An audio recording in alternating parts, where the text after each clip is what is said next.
ただいまより渋谷区によるローカルからグローバルへ日本のスタートアップエコシステムを探ると題したプレゼンテーションを開始いたします。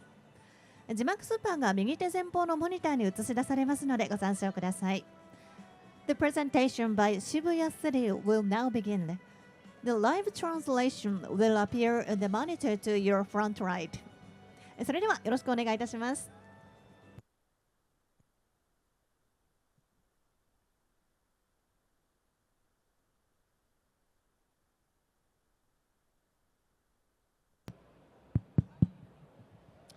Good morning, everybody, and thanks for coming. We're here to discover Japan's startup potential with BLACKBOX. BLACKBOX is a global media platform that focuses on Japan's startup ecosystem. Basically, Japan has a bit of a first world problem where since 2022, money and legislature has been funneled into the Japanese startup ecosystem. And what's interesting is that this is available to everybody, not just Japanese. One of the most famous and maybe visible examples of the legislative changes that have happened have been the startup visas from different regions around Japan. But this is where the problem part comes in. I'm going to be really annoying and be one of these speakers who requires a little bit of audience participation.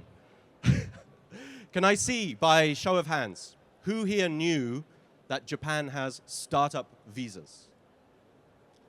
I would hope most people, seem as where we are, yeah. Who knew that Japanese startup visas were not nationwide? They're locked to specific regions. Okay, less hands. Who knew that Sendai has a startup visa? A couple of people. Who knows how to apply for the Sendai startup visa? People who work in government, one guy. It's a very tricky system, and unfortunately, a lot of the information is not super available for English speakers. I'm not trying to single out Sendai here. I like Sendai a lot. They have a rabbit island and a fox park. It's a great place. But their information for applying for a startup visa is like 3 levels down in a Japanese language PDF, or at least it was last time I checked. Now, that makes it really, really hard for its one demographic that needs to use it, which is non-Japanese speakers. So BLACKBOX tries to demystify this a little bit.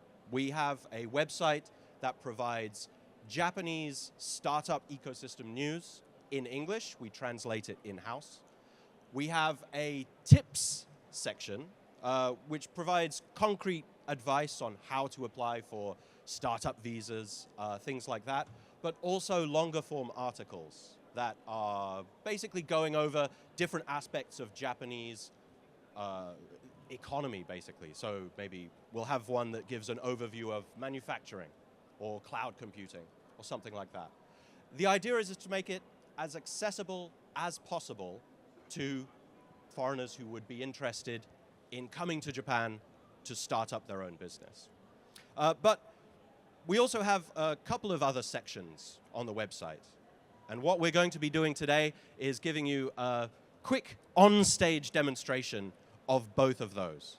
So one section is interviews with founders from Japan or from overseas who have been going through the startup process inside the country. So we have a panel of startup visa recipients that will be coming on stage later to talk about their hurdles and how they overcame them, and hopefully give some advice on how you yourself could do the same thing.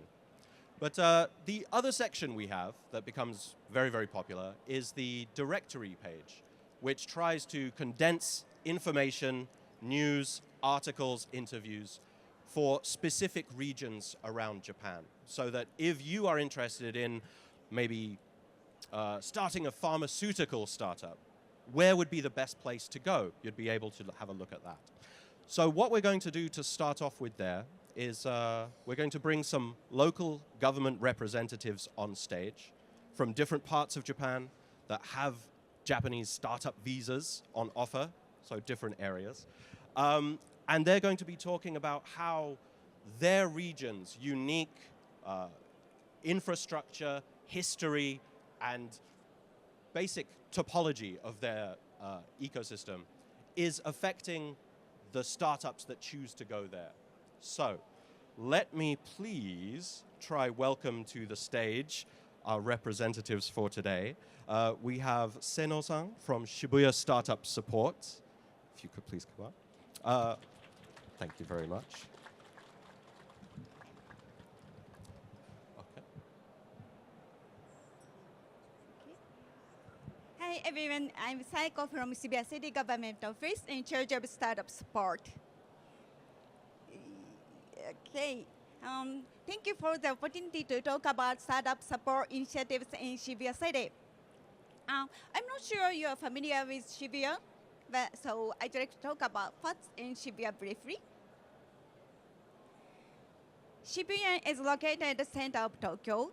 Shibuya values individuality and was the first municipality in Japan to issue partnership certificate to same-sex couples.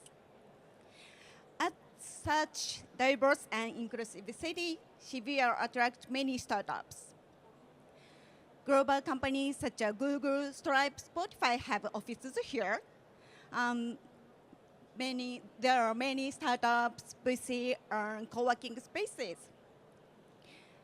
Therefore, Shibuya City is known as a top of startup city, but only in Japan, unfortunately. Therefore, Shibuya City have started Shibuya Startup Support Program about 4 years ago to make Shibuya more diverse and international startup city. Shibuya Startup Support offers main 3 services. First one is startup visa. We can issue 2 years startup visa to attract many foreign entrepreneurs from all over the world. We provide these hands-on support to startup visa holders. And second service we offer is POC support, proof of concept support.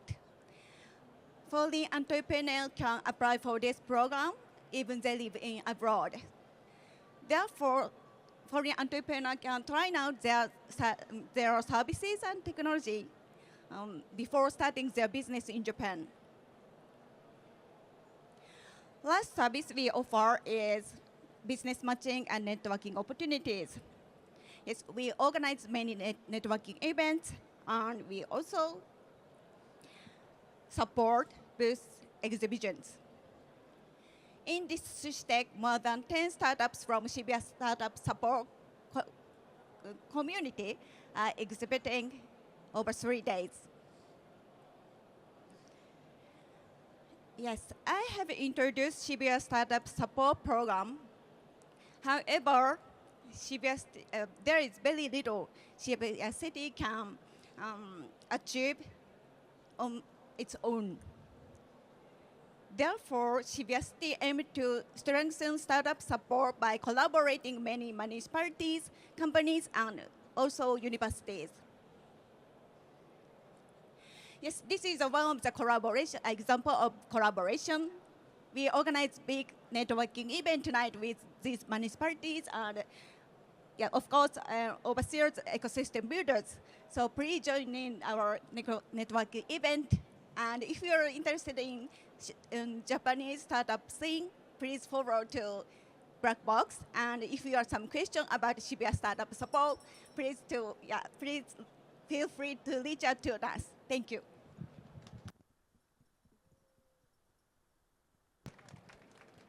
Thank you very much, Seno-san. That was perfect timing. Well done. Okay, next up, we have Fukuda-san from Kobe City. Hello everyone, my name is Shiori Fukuda and I'm working for Kobe City local government. So for those who don't know Kobe is located in the geographical center of Japan with a 1.5 million population. It's right next to Osaka. And today, I'd like to let the video take over the job of introducing beautiful Kobe. It does much better than I could.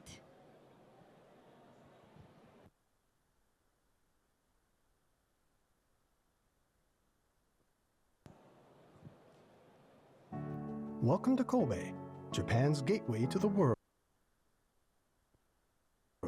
where tradition meets innovation. Kobe is a premier investment destination, renowned for its competitive edge and over 150 years of industrial excellence. Widely renowned as the industrial heart of Japan, Kobe hosts the headquarters of many of our country's industrial giants. In addition, the city also boasts the country's largest biomedical cluster and a great number of companies working in the aerospace field.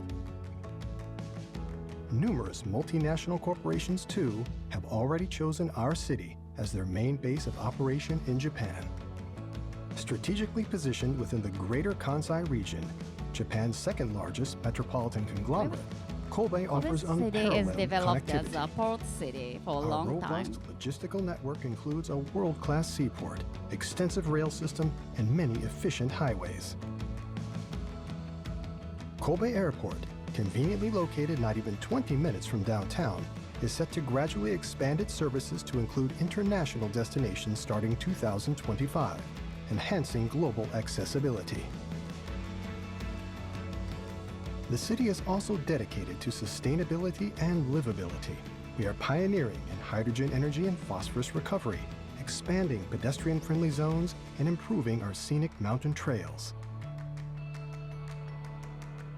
In partnership with national and subnational organizations, our municipal government provides comprehensive market entry support, attractive subsidies, and a range of acceleration and incubation programs for international businesses and startups.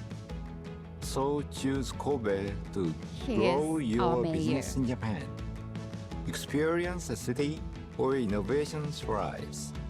Opportunities abound and quality of life is unmatched. Invest in Kobe, your gateway to success. Okay, thank you so much. And how can I move to the next slide? Welcome to Kobe. Okay, thank you for watching. So, and we are trying to foster our startup ecosystem and to foster startups more effectively in entire region. We are working on to build the startup ecosystem in collaboration with, collaboration with supporters and corporate and universities and other organizations. And what we offer for startup is we offer seamless support for startup from startup visa program to funding opportunities. And we do running some initiatives Kobe as a global expansion as well as attracting global startups. That's all from me. Thank you so much. Thank you very much, Fukuda-san. Okay. So next up, we have from Startup Hokkaido is Nakamoto-san.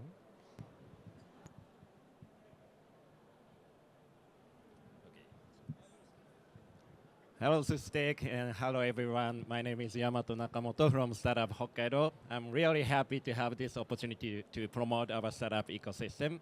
The Hokkaido is the northernmost area in Japan, and 4 minutes is really short to let me explain in short in two parts in Hokkaido Prefecture. And first is our culture.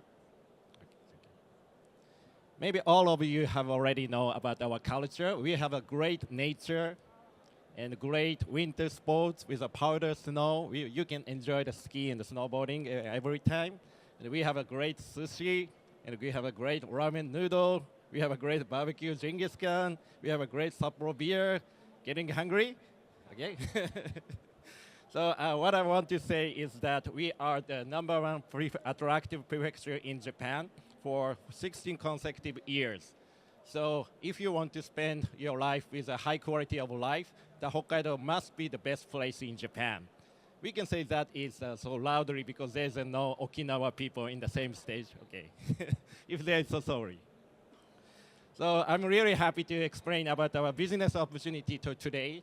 So because we Sapporo City and the Hokkaido Prefecture have the huge opportunity right now.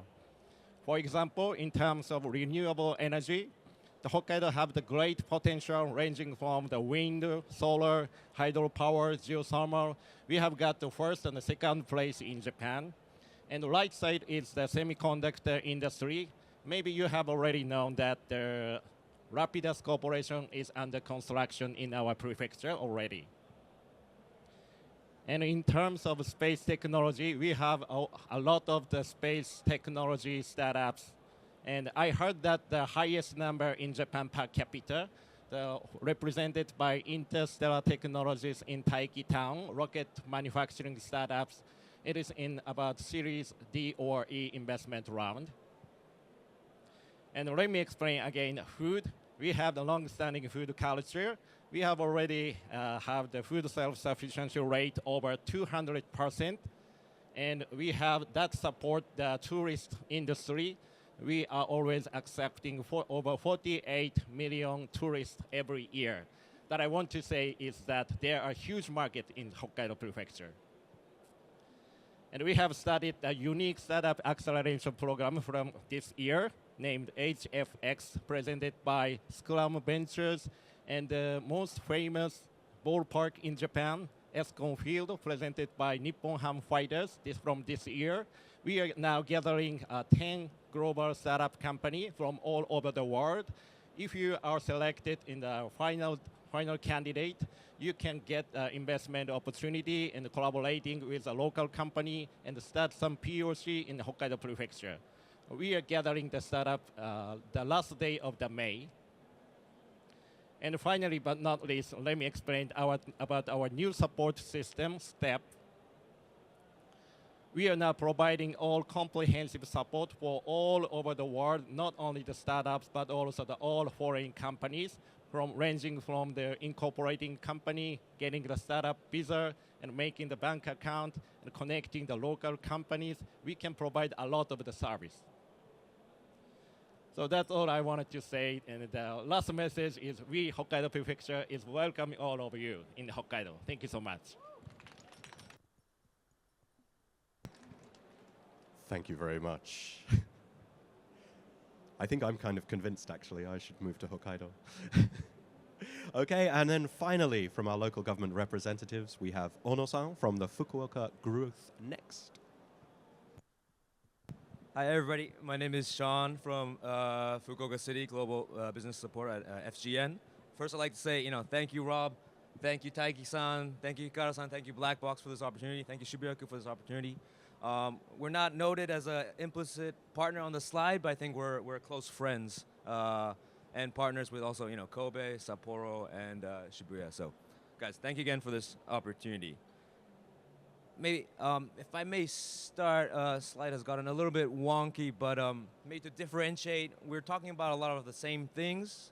So if I may start with a song, Backstreet Boys, I Want It That Way.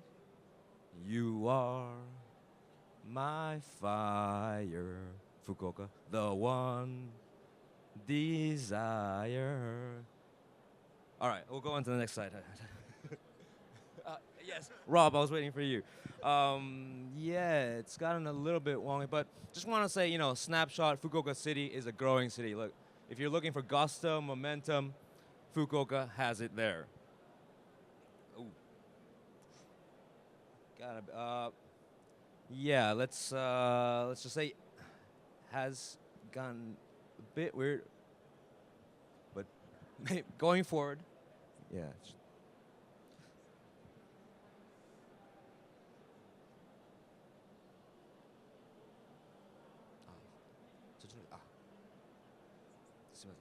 Sorry about that, yeah. But quality of life, like Sapporo, we've got the nature. In 5 minutes, you can get to the beach, you can get 10 minutes to the mountain. The airport is also located within the city. So it's kind of like Haneda, where you can smoothly go in and smoothly go out. It's also an international airport, and we like to say it's a gateway to Asia as well. So you can go to Shanghai in 2 hours, Thailand in 3-4 hours, Indonesia, etc., so forth, within 5 to 6 hours. So I think it's a convenient spot to not only successfully incorporate and expand your business in Japan, but then to go outside as well. Culture-wise, Fukuoka has a long heritage in terms of Japanese history. I would recommend you check it out, along with the food scene, to enjoy. As always, like with Sapporo, we have ramen, we have seafood, we have meat. Fukuoka City, I would say, not only recommends Fukuoka Prefecture, but also Kyushu as a whole, and you're able to enjoy that in Fukuoka. Yatai, I mean, maybe some of you have gone to the street stalls in like Hong Kong or in Singapore or in Jakarta and Bali, etc., so forth. Look, we have that in Fukuoka too. I think we have the last remaining one as well, so highly recommend you check it out. Now, sorry, a little bit wonky here, but look, Fukuoka City is the first and the longest city to have this startup visa program that we've been talking about. We've had it for over 10 years, so we know the drill. We know how it goes. There are some minute nuances that I think BLACKBOX is supporting us to help resolve. I would say not written on the page, maybe in between the lines, but we are also aware of that and have been able to successfully navigate international entrepreneurs, businesses, and ecosystem partners on board into Fukuoka and then support them to go outside as well. We have the ideation stage at Startup Cafe from 0 to 1 to help you out. The incubation stage and also open innovation and collaboration at FGN, where I am usually at.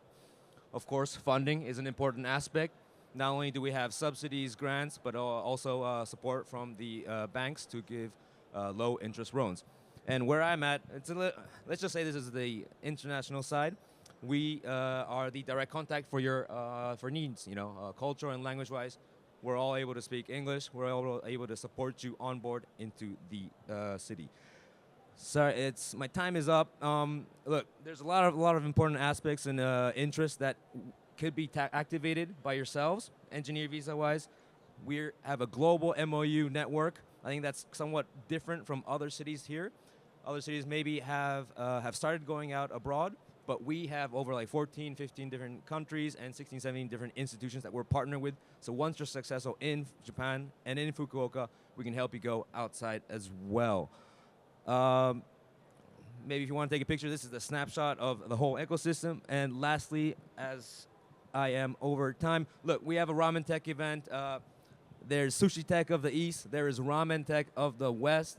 There is ramen there too. But I highly recommend you check it out. Look, there's also a pitch competition. Look, we're able to connect you, business match, to local firms, national firms, international, national, etc., so forth. We are here to help you. I look forward to seeing you there. And if you need more questions, if you want to talk to me, please don't hesitate to reach out to me. Thank you. Thanks very much, Sean. I'm going to have that song stuck in my head all day now. Okay, thanks very much. And yeah, as Sean mentioned, the representatives are going to be around, so if you have any extra questions for them, please don't hesitate to tap someone on the shoulder afterwards. Okay, so for our next and final panel session, what we are going to be doing is a sort of Ask Me Anything with representatives from, I believe it's each of the regions that we just heard from. So we have 3 startups and 1 startup support network. And I would like to welcome them to the stage now. I'm going to be sitting here, so why don't you guys take these 4 seats here.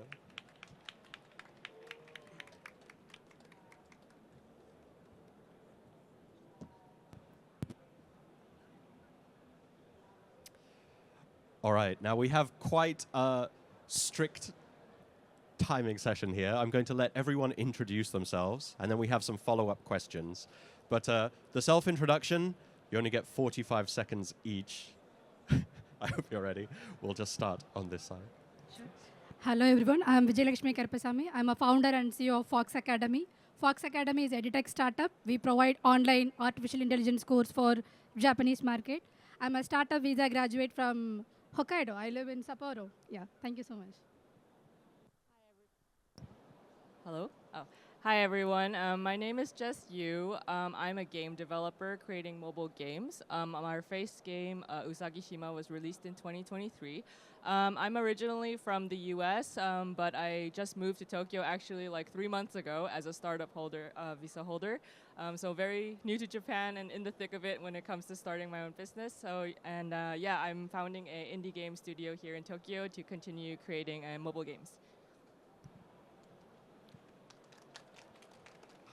Hi, my name is Jun. I originally come from Korea, Republic of Korea, and I'm living in Japan for 10 years. And we are Innovation Dojo Japan, originally come from Australia, and we are working in Kobe City nowadays. Actually, we are accelerator, and you are supporting the global startup who want to expand the market in Japan. So we are supporting the business matching and supporting their some administrative stuff with government. And we are there to support the global startup to localizing especially in Kobe and Kansai area also. Thank you. Hello everyone, my name is Qin Wan. I came from China. I had some experience as project manager. Finally, 10 years ago, I turned myself into entrepreneur and a software engineer. 4 years ago, I bought my single trip ticket, fly to Fukuoka, and started my business there. And I survived for 4 years up to now. Thank you.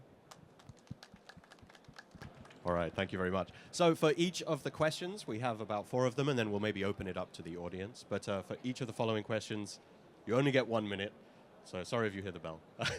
But first question, we'll just go in the same order. So at what point were you happy, were you pleased that you had decided to start your company in Japan? I'll go with you first. It's a really very good question. I really wanted to answer this question, like, my harness feedback. I got that feel when I went back to my country, like India, after setting a business in Japan. The welcome which I received from my home country was amazing. I know Japan is a brand, but after 1 year, I didn't go back to India almost like after moving to Japan, because we were so focused on setting up business here.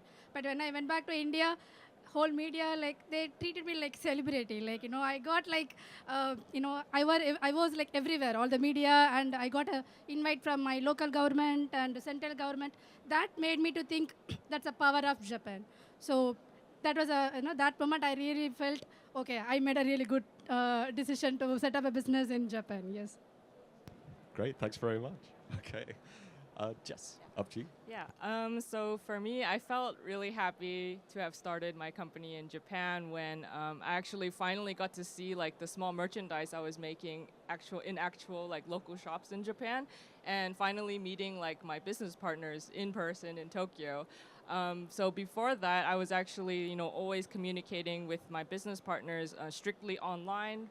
We had a crazy time zone difference. It was really hard to have face-to-face contact, or none at all, actually. It was just like, video calls. But when I, finally landed in Tokyo and met them for the first time, it was just like a world of a difference, like how much deeper the connection can go here if you're here in person. Yeah, so like that's why I felt really happy when I came to Japan, was to foster these connections in person, see my products in stores here. So yeah. Cool, thanks a lot. Jun, over to you. Yeah, I can say as a both shoes, as a startup, like as a company, as a foreigners, but also as a accelerator to support the startups.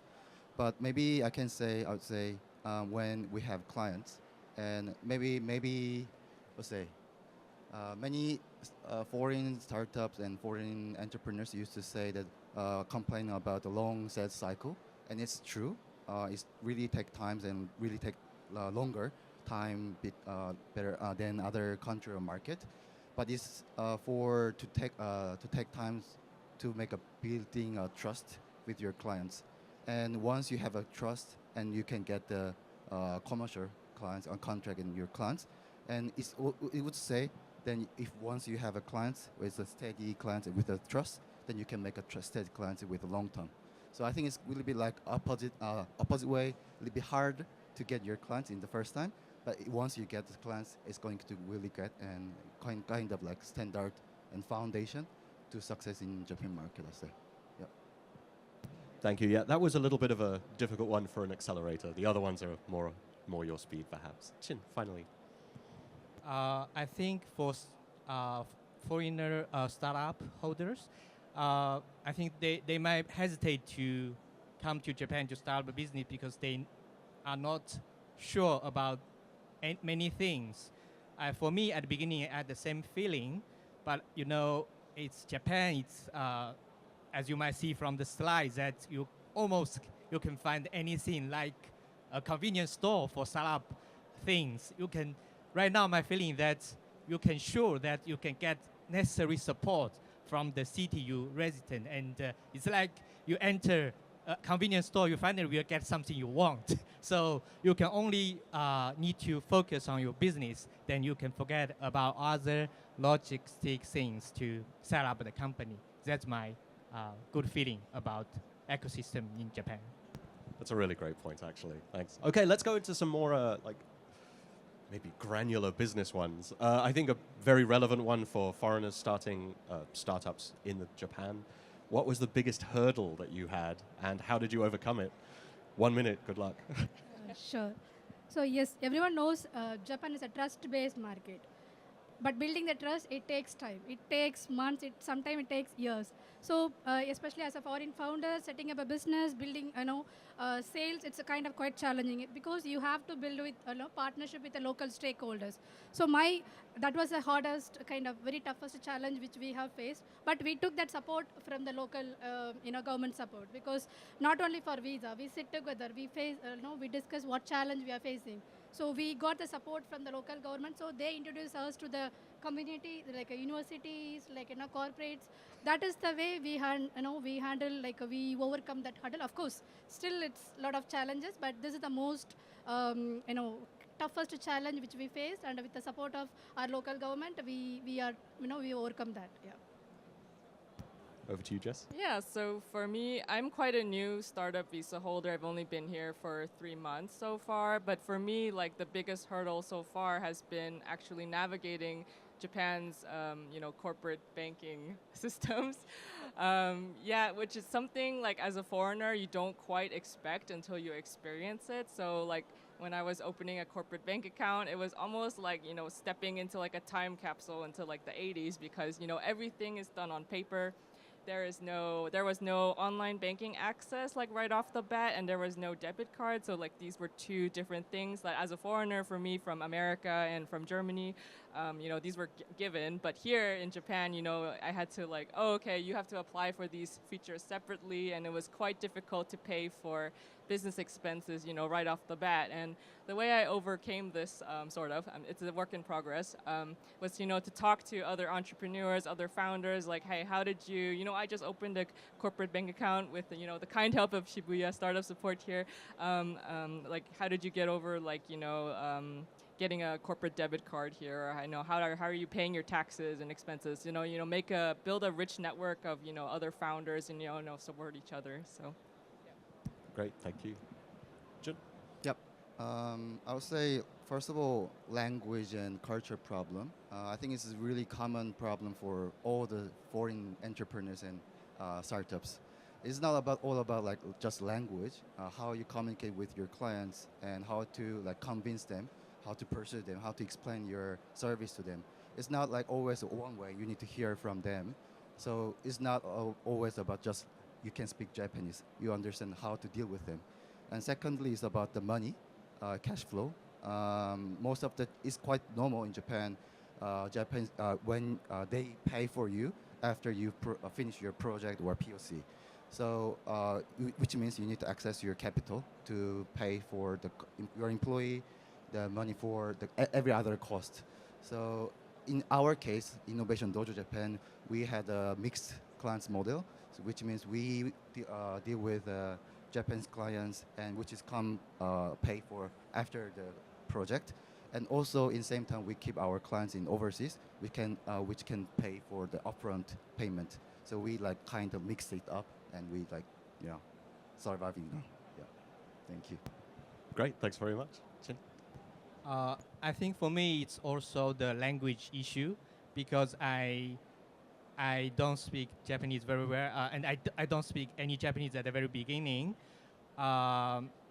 So even I live here for 4 years, people are surprised that my Japanese level is still very weak at this moment. Thanks, I meet my friend Koji Umeda. He's already here. He's also here.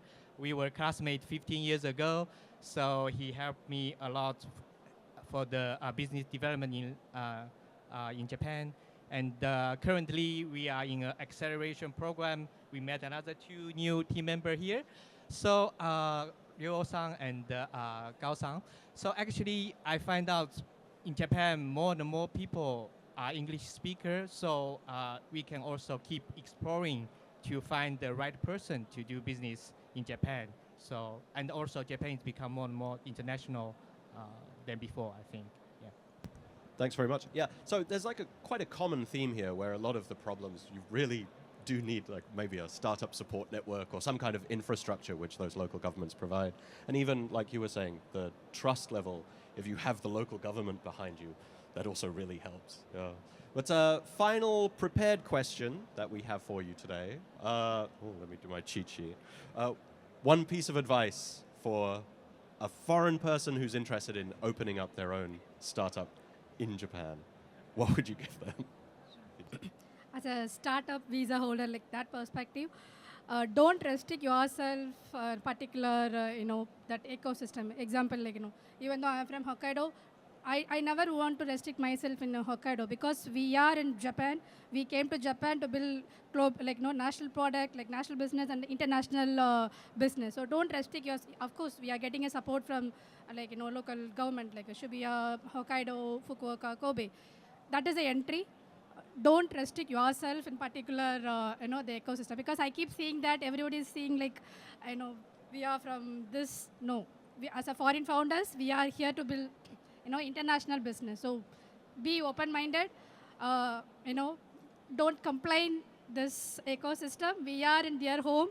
We have to accept, we have to respect their system, their culture. So keep complaining. I think I don't recommend that one. It's a very, for me, it's not a good thing as a business perspective. So accept the challenge and build a global product from wherever you are. That doesn't matter, yeah. That's really nice. Okay, over to you, Jess. So if you're a foreign entrepreneur and you want to start a business in Japan, I would say so far, like I think the most important piece of advice, especially if you're starting out, is to at least learn some Japanese or at least have a co-founder or a teammate that can speak Japanese, because if you, on the business administrative side of things, incorporation, paying your taxes, doing corporate banking, all of that is in Japanese. So it was super important for me in the beginning to at least, kind of learn a little bit of Japanese. The bank called me when I transferred my capital over to a corporate bank account, and I had to be ready to take the call and explain in really broken Japanese what that capital was for. So yeah, be prepared with to deal with the language barrier. Yeah. Thank you. Yep. I would say art of balance between the Japanese and foreigners. So you are foreigners. We are talking about to the foreign entrepreneurs. So it's really important to keep the Japanese and pretend as approach it as Japanese regarding the legal problem or safe or some risky problem. But in other hands, if you are to be Japanese and you're unique and you're special as a foreign employee, foreign entrepreneurs, it's going to be take away. So I think it's really good, important to take a balance with as foreigners and to be foreigners and Japanese. In terms of some risky problem, that is should be approached as Japanese, but in your product, service, or resource, I think it should be as we are keep as a foreigners and then taking balance with it. Yeah, that's what I want to say. Yeah, that's a great point. Thanks. Finally, Chin. I think my advice is that just keep asking what you want. Actually, you can find many things in Japan. They are available there. The things is that you need to ask. And one advantage for foreigners is that when you made a mistake, you just say, I'm foreigner, sorry. So that's something advantage for us. Yeah, that's. Thank you. I do rely on playing the gaijin card quite a lot myself. Okay, thanks everybody. So we actually have a little bit of time left, so I'm going to open this up to the floor. Does anybody here have a question that they would like to ask for, especially a Japanese startup visa holder? I didn't think so. That's why we structured it ourselves. Oh, yes. Okay.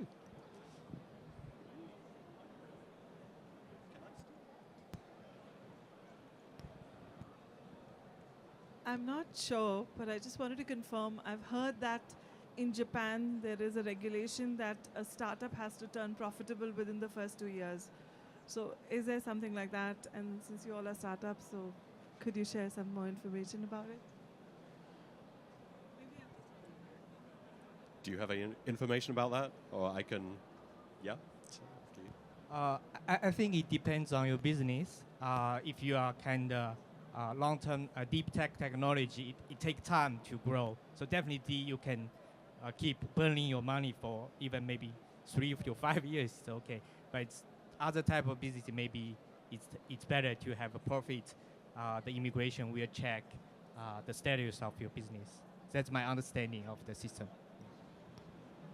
Just from myself to add, so currently the startup visas that they have, it varies from region to region, but more often than not, they're for 2 years maximum and often maybe just 1 year, and you have to reevaluate it after that. So the idea for a startup visa is never to be on that for a really, really long time. It's to get the company established with minimal capital, and then you were supposed to switch that over to a business management visa. But the business management visa, I mean, maybe correct me if I'm wrong, but I think it is quite accepting of, going into the red in order to start up. So, yeah. Especially if you're getting overseas funding, that's a good thing. Any other questions? No? How are we doing for time? Okay. Can I add one Yeah, one point? please. Yeah. So to answer the question, as a startup visa, now I upgraded my visa, startup visa to business manager visa. So the startup visa for preparation. Okay, so after 6 months, anytime you can change to business manager visa. Like he said, business manager visa comes with lot of conditions, risk. So still you have time, even if you want to feel like, I don't want to continue this business in Japan, you can quit anytime before changing to business manager visa. So that's a profit model. Like I said, we need support from the local government. So that is a way, personally for Fox Academy, we took support from the local government, like Startup Hokkaido, STEP. We keep, not only for visa, we keep connecting, monthly once, we keep, they are very reachable. Whenever we face a challenge, we can reach out them, Nakamoto-san, Migo-san, Seiko-san, Aino-san, we can reach out them, we can tell what exactly we want. Like he said, we have to keep asking what we want. So until we land, ground very well, they are keep supporting. Even though the visa only for startup visa only for visa, but still they are supporting us. We have to utilize that opportunity to build our business. That is the way I'm seeing this. The whole ecosystem. Yeah. Thanks for the question. That was great. Yeah. Also, just to remember, we do have representatives from the local government after, so grab them afterwards. They're quite visible. We have time for one more, if anybody has one. Yes.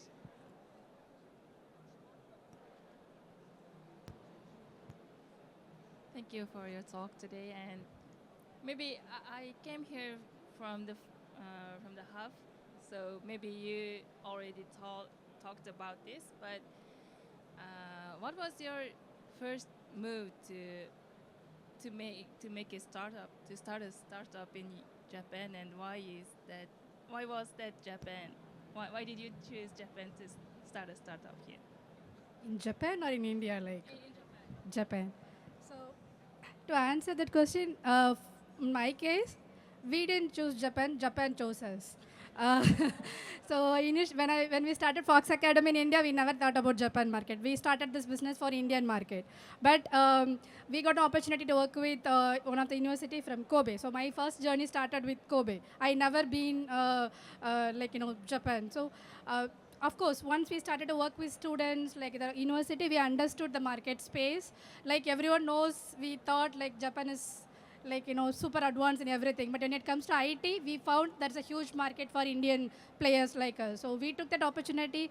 Then I came to Japan for 2 weeks to understand the market, like after COVID. So that is the way we entered to this market, yeah.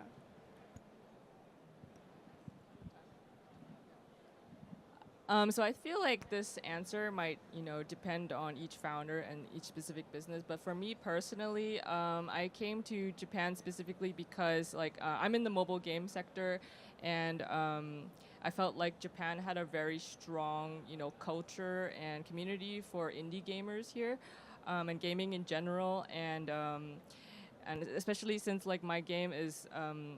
Making use of very cute character art, and in Japan, Japan is known for Hello Kitty and Sanrio and San X and all these cute characters. That's why, and since my game is also kind of in this same area, that's why I chose Japan to kind of expand on game merchandise, and try to promote our game in Japan and increase the player base here. So that's specifically in my case why I chose Japan. Sorry, and I think we're actually out of time there for today. But thank you all very much for coming. And like I said, if you do have any other questions for either the local representatives or for any of the startup visa holders, please don't hesitate to come and grab them. Especially, everybody here has a smartphone, right? You should get Jess's game, for sure. Yeah, it is very cute. So thank you all very much for coming. And yeah, feel free to mingle. Thanks very much. ありがとうございました。渋谷区のプレゼンテーションでした。Thank you very much.